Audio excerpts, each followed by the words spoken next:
London. He got down on one knee and popped the question at Nottingham Cottage on the Kensington Palace grounds, during a cosy dinner of roast chicken at his two-bedroom bachelor pad. She didn't let him finish his proposal before saying yes. The royal family on Monday announced that Britain's Prince Harry is engaged to marry American actress Meghan Markle, ending days of feverish speculation in the tabloids over when the nuptial plans would be revealed. The 33-year-old red-headed prince is fifth in line to the throne. The 36-year-old Markle was born and raised in California. The prince said he tried to warn Markle what she was getting into. She said she thought she understood. "I know I'm in love with this girl, and I hope she's in love with me," the prince said in a television interview after the engagement was announced. "But we still have to sit down on the sofa. I still have to have some pretty frank conversations with her to say, look, this is what you're letting yourself in for. It's a big deal. It's not easy for anybody.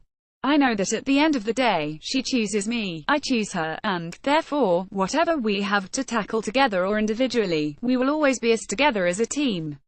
Markle leaned into Harry. "That's so nicely said, isn't it?" The two sat for a 20-minute chat with the BBC on Monday evening. The couple were poised but natural. They held hands.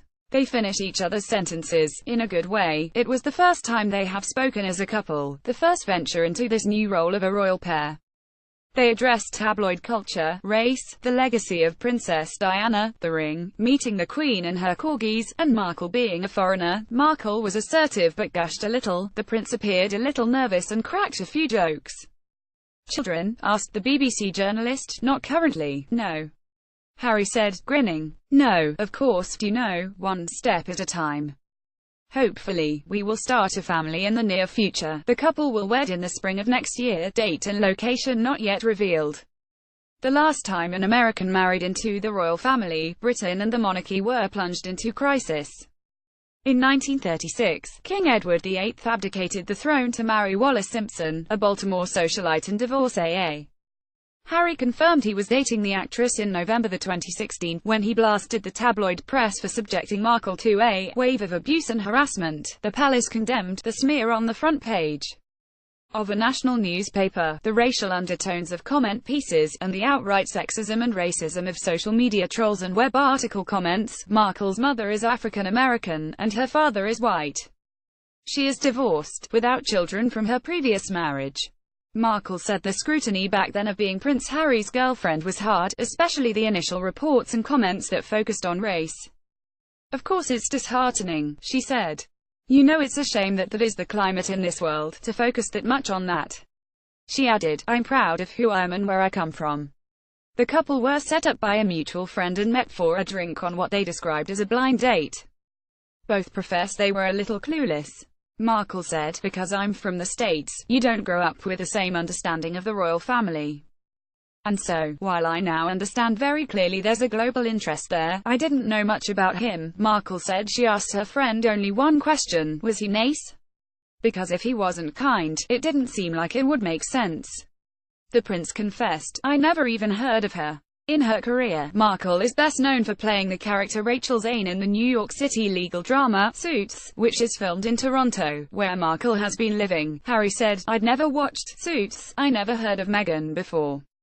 And I was beautifully surprised when I walked into that room and saw her, and there she was sitting there, and I was like, okay, I'm going to have to up my game here." On the third date, they flew away to Botswana to sleep in a tent under African stars. Markle dutifully showed the cameras her diamond engagement ring. The sparkler was designed by Harry. He said he picked yellow gold because it's Markle's favorite. The main stone was from Botswana, and the small diamonds were from Princess Diana's collection, to make sure that she's with us on this crazy journey together, Harry said. When asked what Diana would have made of Markle, Harry said his mother and his fiancé would have been thick as thieves. He said, "It's days like today when I really miss having her around and miss being able to share the happy news. But you know, with the ring and with everything else that's going on, I'm sure she's with us," Markle said, finishing Harry's sentence. What the British will make of Markle is unknown. The tabloids here can be fickle and cruel. On Monday, the British media quickly raised the issue of Markle's race, marital status and nationality. A BBC News alert reads, "American, divorced, an actress and mixed race, Meghan Markle will bring something different to the royal family. The Daily Mail's headline said that, "The Queen says she is delighted the divorced American actress is to join the royal family." The Guardian's website started one of its blogs with the tease, "Joy or disdain?" Follow the reactions to the royal engagement. The media seemed unsure of the British public's gut reaction to the engagement news, even as most articles asserted that the bride-to-be's race and nationality were either a good thing or irrelevant. What has obviously changed from previous eras was the public expression of welcome offered by the royal family, with full-throated wishes for happiness, from Queen Elizabeth II and down through the ranks. Not too long ago, the couple revealed they went for tea with a 91-year-old monarch, who technically could veto the marriage. Apparently, it went just fine. "The corgis took tea straight away," Harry said. "I've spent the last 33 years being barked at. This one walks in, absolutely nothing. Just laying on my feet during tea. It was very sweet," Markle said. "Just wagging tails," Harry said, moving his hand back and forth. "And I was just like, ah." Jennifer Hassan contributed to this report.